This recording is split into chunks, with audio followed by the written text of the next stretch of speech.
Another Way to Die, Chapter 1. Sam Leroy switched off the engine and let the Taurus coast the last 10 to 12 feet until it came to a stop directly outside the house. He applied the parking brake and sat back. The house was a typical single-family home, virtually indistinguishable from the hundreds of others here in Van Ness. The street was virtually indistinguishable from the others, long, straight, lined with wide, grassy parkways and oak trees. It was a small bungalow. In the light from the street lamps, you could tell it had once been whitewashed, but the paint was fading. Unlike some of the other houses in the street, there was no chocolate box picket fence. The front lawn ran right up to the 4 steps which led to the front door.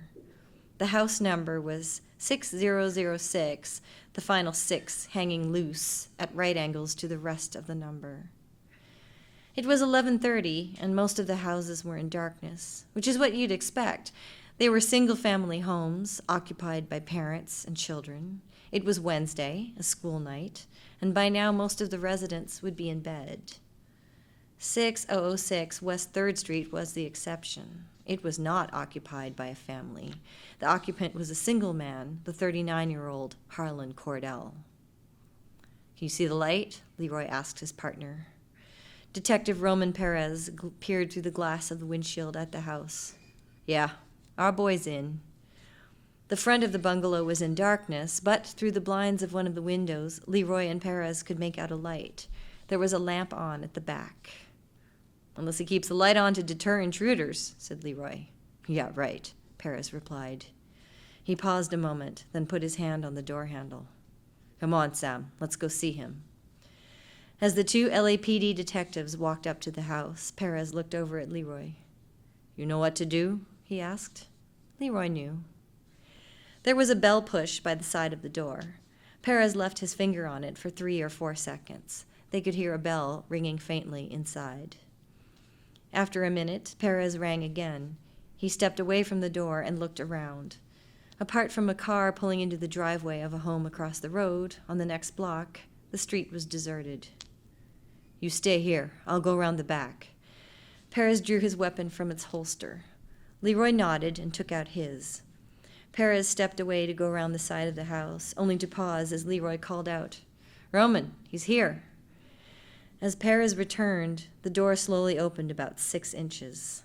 In the darkness and the small gap, they could just about make out part of a face. "Yes, what is it?"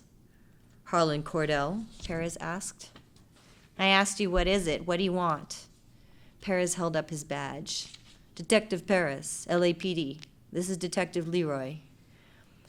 Perez could see the whites of Cordell's eyes as they flashed over to Leroy. He could also see Cordell was unshaven and was sweating heavily. "What do you want?" Cordell asked. "Do you know what the time is? Couldn't you wait till morning?" "Sir, I'm aware of the time," Perez said, "and I apologize for calling so late, but we just need to ask you a few questions." "Questions? About what?" "Just a few questions. Could we come in?" "Come in? Now?" Perez looked up and down the street. "We don't want to disturb the neighbors." Cordell sighed. "All right, just for a few questions. Hold on." Perez glanced over to Leroy as the door closed. There was a rattle while Cordell took off the chain, then the door opened wider. "Come in, quickly," Cordell said. He remained behind the door, merely peering around the edge. Perez and Leroy took the steps 2 at a time and went inside. As soon as they were in, Cordell closed the door and replaced the safety chain. "I don't think that's necessary, sir," Perez said. "You'll be quite safe while we're here." Cordell shook his head fussily. "You can never be too careful. Now, you said you had some questions." Perez looked around. The front door led directly into one large room. There was one door the opposite side to where they were standing. It was open, and you could see a short hallway with doors on either side. A light was on in one of the side rooms. The lounge was untidy and smelt as if nothing had been cleaned for a while. There was a 1950s-style couch in the center, facing a low table on which a flat-screen television stood. The TV was off. Behind the couch was a bureau on which ornaments and a couple of pictures stood. Perez and Leroy could see one of the pictures was of a couple. By the dress, it looked to have been taken some years ago. On the side wall was a framed color photograph of a young woman. She was dressed in a red swimsuit and was carrying a surfboard. The picture felt incongruous with the rest of the decor. Clothes were scattered all over the couch and at various places over the floor.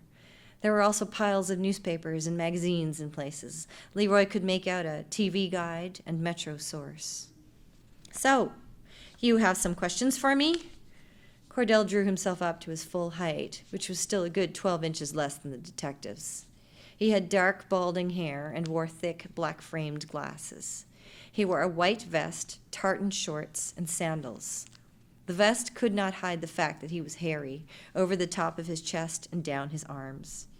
He was sweating heavily, which did not help the smell of the room. "Yes," said Perez. "We're investigating a murder." "A murder?" "Yes." As Perez spoke, he reached into his jacket pocket and took out a handful of photographs. "You've probably heard about these murders from the TV or the papers, but..." Cordell interrupted again. "So what does that have to do with me?" "There have been 4 murders, and all but one of the victims came from the Van Ness area. So we're asking residents if they knew any of them." "You're saying you don't know who they are?" Perez shook his head. "I'm not saying that. We have identified the victims, but as they were killed in the same way, their murders are connected somehow. We're just trying to find if there's any connection between the victims themselves." Cordell glanced at his watch. "Almost midnight?" "We're working on this case 24/7, sir," Perez explained, "before there's a 5th. "But why are you asking me? I don't..." "We've been calling on all the houses on the street, sir." Cordell frowned. Perez said, "So, as soon as you've looked at these pictures, we'll be on our way." Leroy clutched his stomach and groaned. Perez and Caldwell looked over.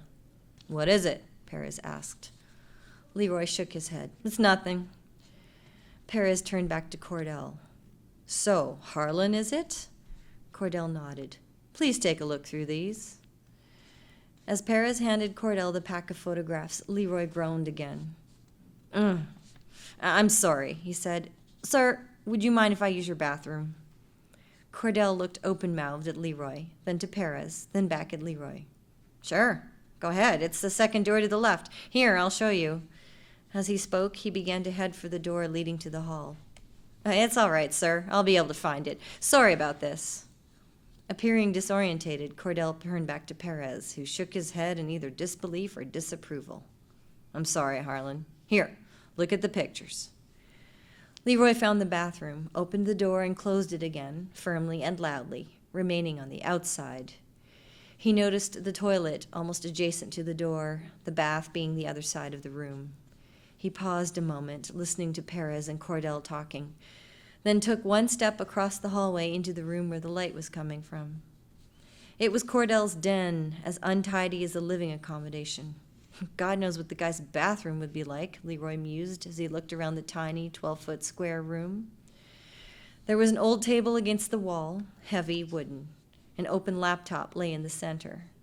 The screen was black. Leroy touched the space bar, and the screen filled with Cordell's screensaver. A naked woman sitting on a rattan chair, legs wide apart. Not a picture Cordell would have taken himself, obviously a download. 2 piles of newspapers and magazines also adorned the table. The National Enquirer was at the top of one pile.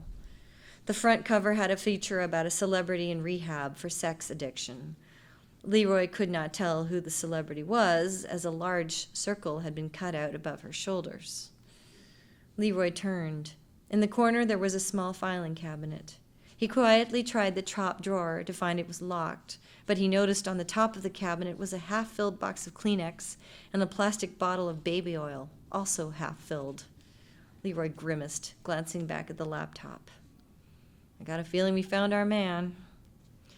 He could still hear Perez and Cordell talking. Cordell's voice was sounding more agitated.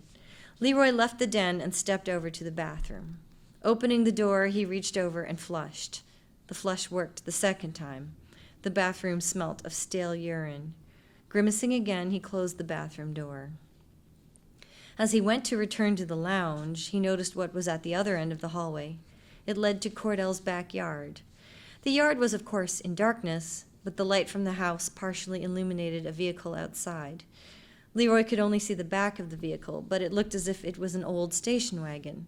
What struck Leroy was that it appeared spotless, almost brand new. Leroy returned to the lounge. Perez and Cordell were still standing by the front door, Perez in the process of putting away the photographs. Cordell looked more relieved than before. They both looked over at Leroy. "You okay now?" Perez asked. Leroy nodded and rubbed his stomach. "I am now, thanks. Sorry about that. Thanks for the use of the bathroom, Mr. Cordell." "No problem," replied Cordell as he reached for the door chain. "I noticed," said Leroy. "You have an old station wagon out back. It is a Chevy?" Surprised, Cordell nodded. "An Impala." Leroy pointed down the hall. "Would you mind if I took a look?" Cordell glanced at his watch. "Well, it is almost. I'll only be a few minutes." Leroy began to walk back outside. Perez and Cordell followed. As they got outside, Cordell flicked a wall switch and a floodlight came on. Now they could see the vehicle clearly. It was indeed a Chevrolet Impala, in spotless condition. The bodywork, 2 shades of brown, and the gloam gleamed in the floodlights. "Wow," said Perez, staring at the car. Leroy walked around the other side. "My brother-in-law collects," he explained. "I don't suppose it's for sale?" Cordell gave him a smug smile. "No, sorry." "How old is she?" 1977, Cordell replied. "Mileage?" Leroy asked. "A few thousand.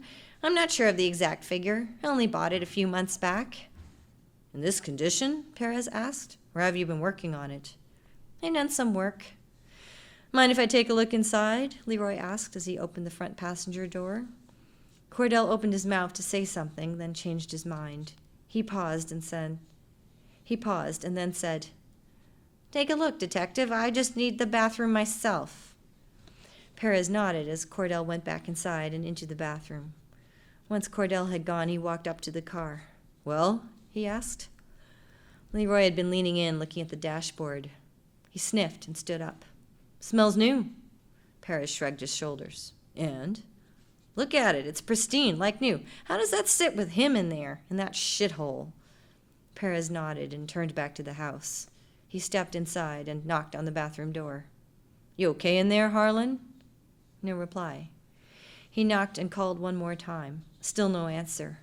Drawing his weapon, he kicked at the door. It flew open easily. "Fuck!" he exclaimed. "Sam, he's gotten out through the window. I'll follow. You go round the outside."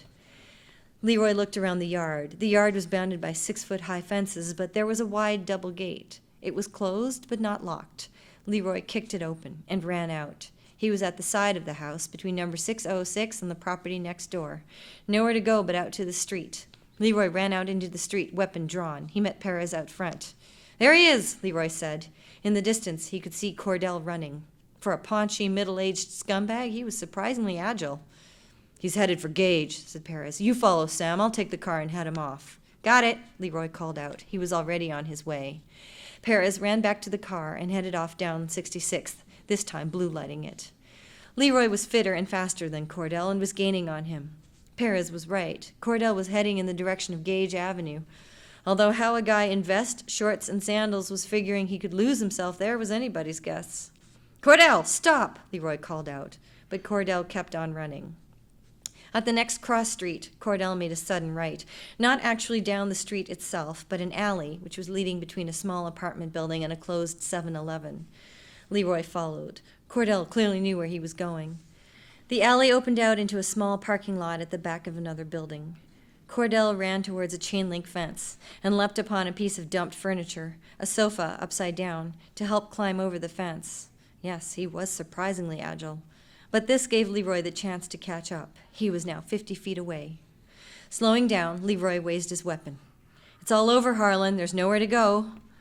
Cordell turned to face Leroy and... No, couldn't be. The guy was wearing a vest and boxer shorts. How could he be carrying? Leroy assumed the position and pointed his Glock at Cordell. "LAPD," he called out. "Drop your weapon." Cordell glanced up and down the parking lot and back to Leroy, raised his right hand. "Drop it, now!" Leroy called out one more time. Cordell ignored him. Leroy fired. 2 shots. Tap, tap. Cordell collapsed onto the furniture and rolled onto the ground. Leroy reholstered the Glock and slowly walked over. He was feeling Cordell's pulse when Perez arrived. Perez leapt out of the car and ran over. Leroy was still crouching over Cordell's body. He looked up at Perez and slowly shook his head.